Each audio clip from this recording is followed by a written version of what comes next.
Hello and welcome back to the channel. আশা করি সবাই ভালো আছো, সুস্থ আছো, অ্যাজ অলওয়েজ খুব খুব খুব আনন্দে আছো। তো ক্লাস 11-এর আজকে সতীনাথ ভাদুরীর লেখা একটা গল্প ডাকাতের মা, সেটার আমি সম্পূর্ণ আলোচনা করে পড়ে বুঝিয়ে দিচ্ছি এবং তোমাদের সুবিধা হবে যদি তোমরা বইটা নিজের কাছে রাখো।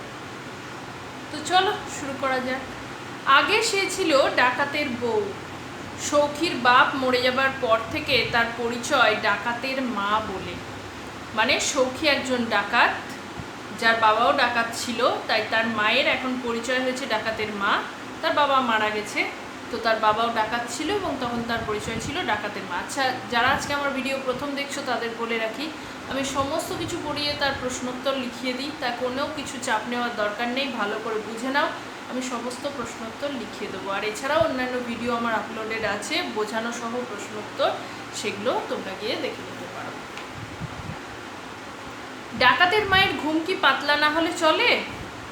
রাত বিরতে কখন দরজায় টোকা পড়বে তার কি ঠিক আছে? কারণ পুলিশও আসতে পারে ডাকাত ধরতে, এবার ডাকাতরা ডাকাতি করে রাত্রেই বাড়ি ফেলে। তা তার বড় ডাকাত ছিল, ছেলেও ডাকাত, তো বাড়ি ফিরবে অবশ্যই। তাই তার ঘুম পাতলা, যাতে ডাকলেই উঠে যেতে পারে। টক টক করে 2 টোকার শব্দ থেমে থেমে 3বার হলে বুঝতে হবে দলের লোক টাকা দিতে এসছে। প্রত্যেকটা ডাকের সিগন্যাল আছে, মানে টক টক করে থেমে থেমে 3বার, 3বারের পর আরও একবার হলে বুঝতে হবে যে সৌখী নিজে বাড়ি ফিরল। প্রত্যেকটা সিগন্যাল আছে। ছেলের আবার কড়া হুকুম, তখনই দরজা খুলবি না হুট করে, খবরদার। 10 বার নিঃশ্বাস ফেলতে যতক্ষণ সময় লাগে ততক্ষণ অপেক্ষা করবি, তারপর দরজা খুলবি। আরও কত রকমের টোকা মারার রকম ফের আছে, কতবার হয়েছে, কতবার বদলেছে। দুনিয়ায় বিশ্বাস করবে কাকে? পুলিশকে ঠেকানো যায়, কিন্তু দলের কারো মনে যখন পাপ ঢোকে তখন তাকে ঠেকানো হয় মুশকিল। কারণ দলের লোক তো সব খাই ফোকর জানে। তাই বলা হয়েছে কি, যে 1000 সিগন্যাল ফলো করে ঠোকা মারো, তবুও এরকমভাবে 10 বার নিঃশ্বাস নিয়ে তারপর খুলবে। এরকম এটা গোপন পরামর্শ সৌখী তার মাকে দিয়ে রেখেছে, কারণ বলা যায় না, দলের লোক হয়তো পুলিশের হাতে ধরা পড়েছে, সেই পুলিশ নিয়ে এলো ওরকম ঠোকা মারছে, তখন তো বুঝতে পারবে না। তাই সব রকম ব্যাপার বোঝানো আছে মাকে। দিনকালই পড়েছে অন্যরকম। সৌখীর বাপের মুখে শোনা যে সেকালে দলের কে যেন জখম হয়ে ধরা পড়বার পর নিজের হাতে নিজের জিভ কেটে ফেলেছিল, পাছে পুলিশের কাছে দলের সম্বন্ধে কিছু বলে ফেলে সেই ভয়ে। আর আজকাল দেখো, সৌখী জেলে গিয়েছে আজ 5 বছর। প্রথম 2 বছর দলের লোক মাসে মাসে টাকা দিয়ে যেত, 3 বছর থেকে আর দেয় না। মানে আগে কত ভালো ছিল, দলের একতা ছিল, কিন্তু এখন আর নেই। 5 বছর সৌখী জেলে গেছে, দলের লোক আসেও না, খোঁজও নেয় না। এ কি কখনো হতে পারতো আগেকার কালে? ন্যায় অন্যায়, কর্তব্য অকর্তব্যের পার্টি কি একেবারে উঠে গেল দুনিয়া থেকে? সৌখীর বাপ কতবার জেলে গিয়েছে, সৌখীরই তো এর আগে 2বার কয়েদ হয়েছে। কখনো তো দলের লোকে এর আগে এমন ব্যবহার করেনি। মানে সব কাজেরই যে প্রফেশনালিজম আছে না, যে গেছে তার বাবাও গেছে, এখানে ডাকাত হাস্যরসের কোনো উদ্রেক নেই। এখানে কি, ডাকাতের মা, মায়ের মনস্তত্ত্ব এখানে প্রকাশ পেয়েছে গোটা গল্প জুড়ে। সেই মাতৃত্বের মনস্তত্ত্বকেই ডাকাতের মা চরিত্রটার মধ্যে দিয়ে আমরা এখানে দেখতে পাবো। তো এটা ভেবো না যে মা ডাকাত, তার দলের আবার এরকম কোনো হাস্যরসের জায়গা নেই। এটাকে একটা প্রফেশন হিসাবে যদি আমরা দেখি, যদিও খুবই খারাপ কাজ, আমি গল্পের খাতিরে বলছি, যেহেতু এখানে একটা সিরিয়াস মনস্তত্ত্বের কথা আলোচনা করা হয়েছে, সেই প্রেক্ষাপটে যদি দেখো, তাই বলা হচ্ছে আগে কাজের প্রতি, দলের প্রতি কত দায়িত্ববোধ কর্তব্যবোধ ছিল, কিন্তু এখন যেই সৌখী জেলে গেছে আর কেউ ওকে পৌঁছেও না, খোঁজ খবরও নেয় না, বাড়ির লোককে টাকাও দেয় না। মাস না যেতেই হাতে টাকা এসে পৌঁছেছে, কখনো বা আগাম 3-4 মাসের একসঙ্গে। কিন্তু এবার দেখো তো কাণ্ড, একটা সংসার পয়সার অভাবে ভেসে গেল কিনা তা একবার উঁকি মেরে দেখলো না দলের লোক। আগের বৌমার শরীরটা ছিল ভালো, সৌখীর এবারকার বউটা রোগা রোগা। মানে সৌখীর আগে একটা বিয়ে ছিল, সেই বউয়ের সাথে এখন নেই, এখন আবার একটা বউ হয়েছে যার শরীরটা রোগা রোগা। আমরা এগুলো ওর মায়ের জবানিতে কিন্তু শুনতে পাচ্ছি, সৌখীর মায়ের। তার উপর ছেলে হবার পর একবারে ভেঙে গিয়েছে শরীর, মানে সৌখীর একটা ছেলেও হয়েছে। সৌখী যখন একবার ধরা পড়ে তখন বৌমার ছেলে পেটে। হ্যাঁ, নাতিটার বয়স 4-5 বছর হলো বউ কি, মানে সৌখী যখন জেলে যায় ওর বউ প্রেগনেন্ট ছিল, ও ছেলেকে দেখে যেতে পারেনি, সৌখীর 5 বছর জেল। তার মানে এই বাচ্চারও বয়স 4-5 বছর ওরকম। কি কপাল নিয়ে এসেছিল যার বাপের নামে চৌকিদার সাহেব কাঁপে, দারোগা সাহেব পর্যন্ত যার বাপকে দুই তোকারি করতে সাহস করেননি কোনোদিন, তারই কেন দুবেলা ভাত জোটে না। হায় রে কপাল, এ বউ যে খাটতে পারে না ওই রোগা শরীর নিয়ে। আমি বুড়ো মানুষ, কোনো রকমে বাড়ি বাড়ি গিয়ে দুটো খই মুড়ি বেঁচে আসি। মানে যেহেতু এখন সৌখী নেই, 5 বছর জেলে, দোলের লোক খোঁজ নেয় না, আর বউটার শরীর রোগা বলে কিছু করতে পারে না, তাই সৌখীর মা বাড়ি বাড়ি গিয়ে খই মুড়ি বেচে টাকা নিয়ে আসে, না হলে সংসার চলবে কি করে। আর কার ভাগ্যের কথা বলা হয়েছে? বাচ্চাটার। মানে সৌখীকে সবাই ডরাতো, এখন 5 বছর জেলে গেছে বলে কেউ পাত্তা দেয় না, তাই তার ভাত কাপড়ের অভাব হচ্ছে। তা দিয়ে নিজের পেট চালানোই শক্ত, সাধে কি আর বৌমাকে তার বাপের বাড়ি পাঠিয়ে দিতে হলো? তাহলে কি, যেহেতু খইমুড়ি বেচে আর ক টাকা হবে, আর তার উপরে একটা বাচ্চা আছে, তাই বউটাকে বাচ্চা সমেত তার বাপের বাড়ি পাঠানো হয়েছে। তাছাড়া গয়লা বাড়ির মেয়ে, মানে গয়লা বাড়ি মানে যাদের গরু দুধ এগুলোর ব্যবসা, ঝি চাকরের কাজও তো আমরা করতে পারি না, করলেই বা রাখতো কে? সৌখীর মা বউকে কি কেউ বিশ্বাস পায়? কারণ ডাকাতের বউ, ডাকাতের মা, তাদেরকে কেউ কাজে রাখবে? নইলে আমার কি ইচ্ছা করে না যে বউ নাতিকে ঘর করি? বেয়ায়ের দুটো মোষ আছে, তবু বউ নাতিটার পেটে একটু একটু দুধ পড়ছে, ওদের শরীরে দরকার দুধের, আর বছরখানেক বাদেই তো সৌখী ছাড় পাবে, মানে আর 1 বছরের মধ্যেই সৌখী ছাড়া। তখন বউকে নিয়ে এসে রূপোর গয়না দিয়ে মুড়ে দেবো, কারণ সোনা দেওয়ার তো ব্যাপার নেই, রূপোটাও অনেক দামি জিনিস সেই হিসাবে বলা হয়েছে। দেখিয়ে দেবো পাড়ার লোকদের যে সৌখীর মায়ের নাতি পথের ভিকেরি নয়। ওর কষ্ট হয় যে আমার বউ আমার নাতিকে নিয়ে সংসার করব, তাদের জিনিস দেবো, কিন্তু তার সে সামর্থ্য নেই, তাই সে তাদেরকে বাপের বাড়ি পাঠিয়েছে বউয়ের, যাতে সেখানে খাবার দাবারের অভাব না হয়। এবং মনে মনে আশা আছে সৌখী জেল থেকে ফেরত এলে, তাদের দিন ফিরলে সে আবার তার ছেলের বউ এবং নাতির এত যত্ন করবে যে পাড়ার লোক সেটা দেখতে পাবে। আসতে দাও না সৌখীকে, দলের ওই বদলোকগুলোকেও ঠান্ডা করতে হবে। আমি বলি এসব একল সেরে লোকদের দলে না নিলেই হয়, এটা একলা সেরে হবে। ওরা কি ডাকাত নামের যুগ কি? চোর, ছিচকে চোর, ওই যেটা টাকা দিতে আসতো সেটা চেহারা দেখেছো? তাল পাতার সেপাই, থুতনির নিচে দুগাছা দাড়ি, কালি ঝুলি মাখা, আর মশালি হাতে নাও। ওই রোগা পটকাকে দেখে কেউ ভয় পাবে? কশ্মিন কোলে ছিচকে চোর যারা অল্প ছোটোখাটো জিনিস করে, ডাকাত যারা দল বল নিয়ে গিয়ে হামলা করে, একবারে লুটপাট করে সর্বস্ব নিয়ে আসে, এই দুটোর মধ্যে পার্থক্য। এদের মধ্যে ডাকাতদের একটু জাত উঁচু, তাদেরকে সবাই ভয় পায়। হ্যাঁ, ঘুম আর আসতে চায় না, রোজ রাতেই এই অবস্থা, মাথা পর্যন্ত কম্বলের মধ্যে ঢুকিয়ে না নিলে তার কোনো কালেই ঘুম হয় না শীতের দিনে। একবার সৌখী কোথা থেকে রাত দুপুরে ফিরে এসে টোকার সাড়া না পেয়ে কি মারি মেরেছিল মাকে, কারণ তাদের মধ্যে এগুলো কমন ব্যাপার। বলে দিয়েছিল যে ফের যদি কোনোদিন নাক মুখ দেখে শুতে দেখি তাহলে খুন করে ফেলে দেবো। বাপের বেটা, তাই মেজাজ অমন করা, কারণ মেজাজটা এটা গর্বের বিষয়, মাকে মেরেছে এটা কোনো হীনমন্যতার ব্যাপার না, এখানে পুরুষ তারপরে ডাকাত, সেটা একটা বিশাল অহংবোধের জায়গা। আর তার মা শীতের মধ্যে পুরো নাক মুখ ঢেকে শুলে স্বাভাবিক শুনতে পাই, সেটাই।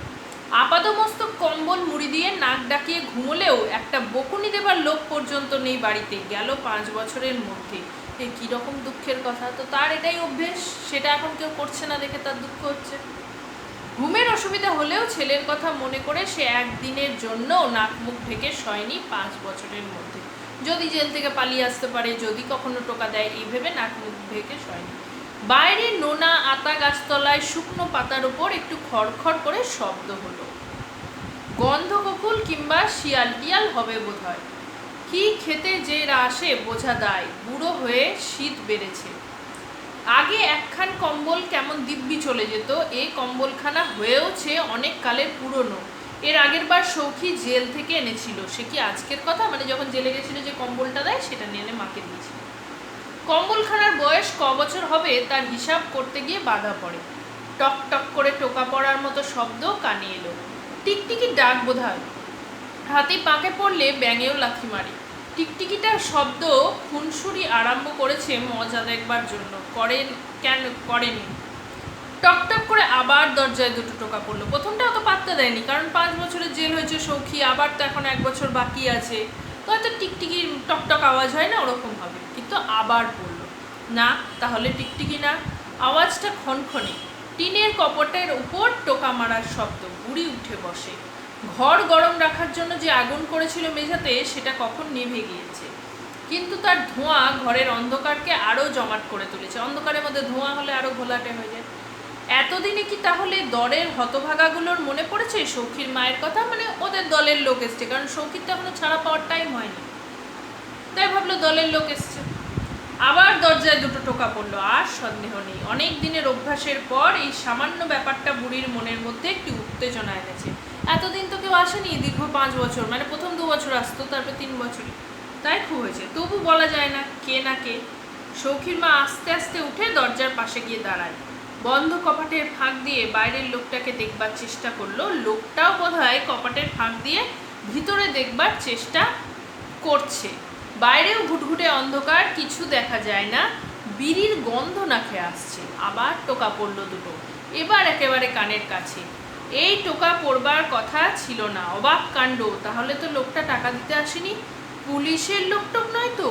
টোকা মারবার নিয়ম কানুনগুলো হয়তো ভালো জানে না, কারণ এতবার টোকা মারার কথা না।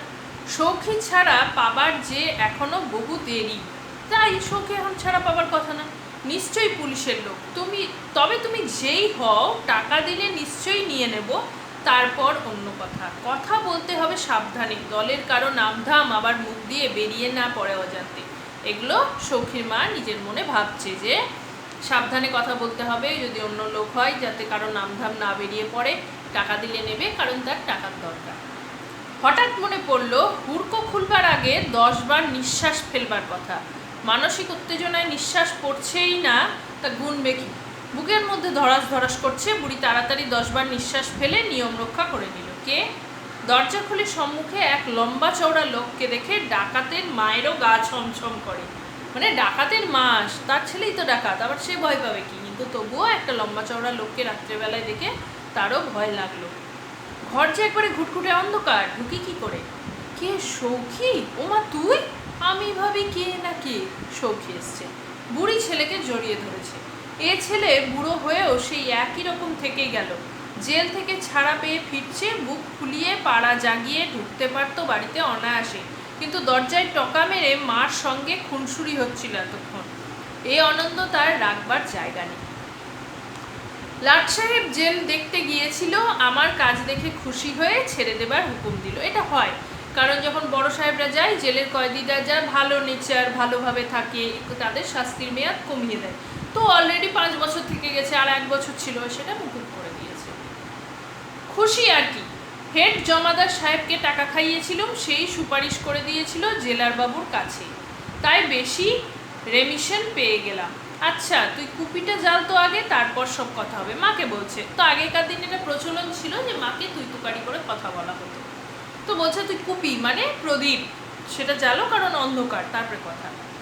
দরকারের চাইতেও জোরে কথাগুলো বলল সৌখী, যাতে ঘরের অন্য সকলেও শুনতে পায়। অন্য সকলে মানে নিজের বউ, এবং ও তো জানে ছেলে বা মেয়ে কিছু হয়েছে, যাকে ও দেখেনি সেও।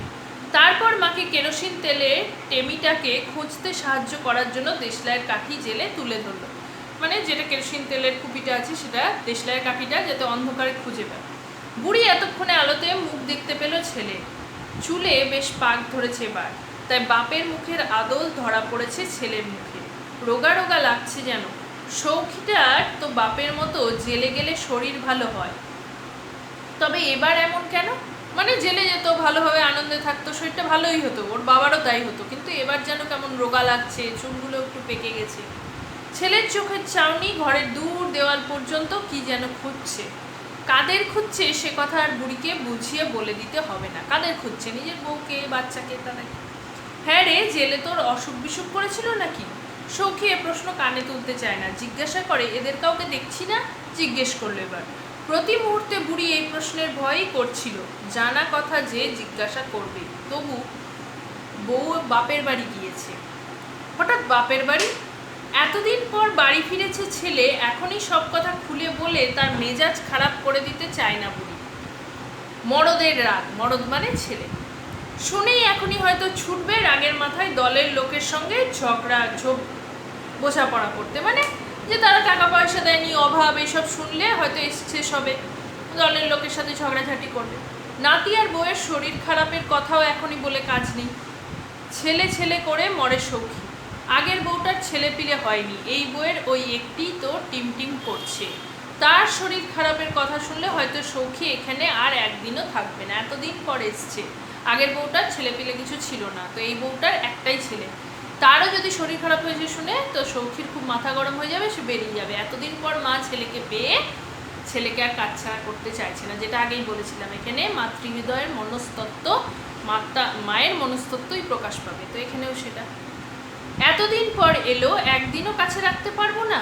খেয়ে দিয়ে জিরিয়ে সুস্থির হয়ে থাকুক এক আধ দিন, তারপর সব কথা আস্তে আস্তে বলা যাবে। এগুলো ওর মা ভাবছে। কেন, মেয়েদের কি মা বাপকে দেখতে ইচ্ছা করে না একবারও? তাই ওসব কথায় গেল না। কি বললো? মা বাপকে দেখতে ইচ্ছা করে না। না, তাই কি বলছি নাকি? অপ্রতিভার মতো চেয়ে হতাশ হয়ে বেশি সৌখী। তার বাড়ি ফিরবার আনন্দ অর্ধেক হয়ে গিয়েছে মুহূর্তের মধ্যে, কারণ এসে বাড়িতে বউ বাচ্চাকে দেখতে পাচ্ছে না। ছেলেটা কেমন দেখতে হয়েছে তাই নিয়ে কত কল্পনার ছবি এঁকেছে জেলে বসে বসে, কারণ তো নিজের ছেলেকে দেখেনি। ছেলে কেমন করে গল্প করে মায়ের সঙ্গে তাই শুনবার জন্য টোকা মারবার আগে দরজায় কান ঠেকিয়ে কতক্ষণ দাঁড়িয়েছিল। ভেবেছিল রাত 9টার মধ্যে দুরন্ত ছেলেটা নিশ্চয়ই ঘুমাবে না। সে মনে মনে ঠিক করে ফেলে যে কালই সে যাবে শ্বশুরবাড়ি বউ ছেলেকে নিয়ে আসতে। এ কথা এখনই মাকে বলে ফেলা ভালো দেখায় না, নইলে মা আবার ভাববে যে নতুন বউ এসে ছেলেকে পর করে নিয়েছে। মা কত কি বলে চলেছে, এতক্ষণে শেষের কথাটা কানে গেল। তাহলে সৌখীর মা যেমন সৌখীকে কাছছাড়া করতে চাইছে না, ছেলেও কিন্তু ভাবছে যাতে মা আঘাত না পায়। তাই কালকেই যে ও শ্বশুরবাড়ি গিয়ে বউ ছেলেকে দেখতে যাবে এটা এখনই সে বলছে না, কিন্তু লাস্টে যে কথাটা বললো সেটা কানে গেল। কি, নে হাত মুখ ধুয়ে নে। না না, আমি খেয়ে এসছি, এই রাত করে আর তোকে রাখতে বসতে হবে না। না, রাতছে কে? খইমুড়ি আছে, খেয়ে নে। তুই যে কত খেয়ে এসছিস সে আমি জানি না।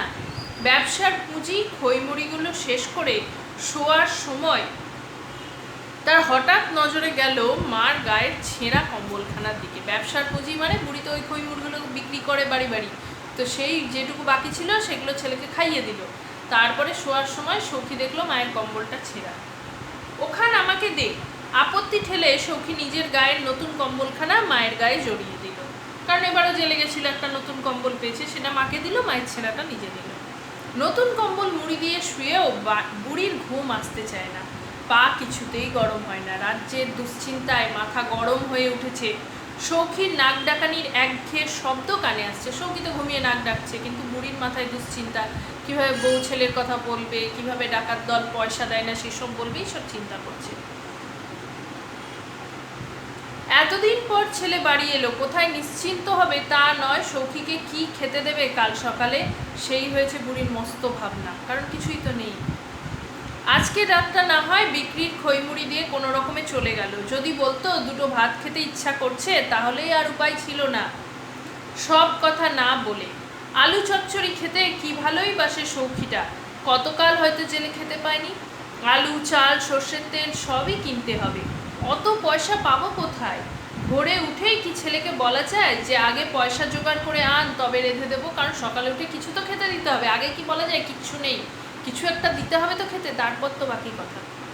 কাছারির ঘড়িতে 2টো বাজলো, ভেবে কুল কিনারা পাওয়া যায় না। রাত 2টো। মনে পড়ল যে পেশকার সাহেবের বাড়ি রাজমিস্ত্রি লেগেছে। আজ যখন মুড়ি বেচতে গিয়েছিল তখন দেখেছে যে পড়ে যাওয়া উত্তরের পাঁচিলটা গাঁথা হচ্ছে। বুড়ি বিছানা থেকে উঠে পা টিপে টিপে বেরোলো ঘর থেকে। রাত্রি 2টোয়।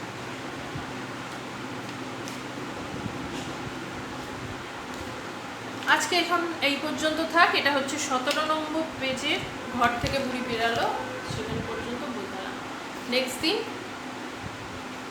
পুরোটা শেষ করে দেবো, ঠিক আছে?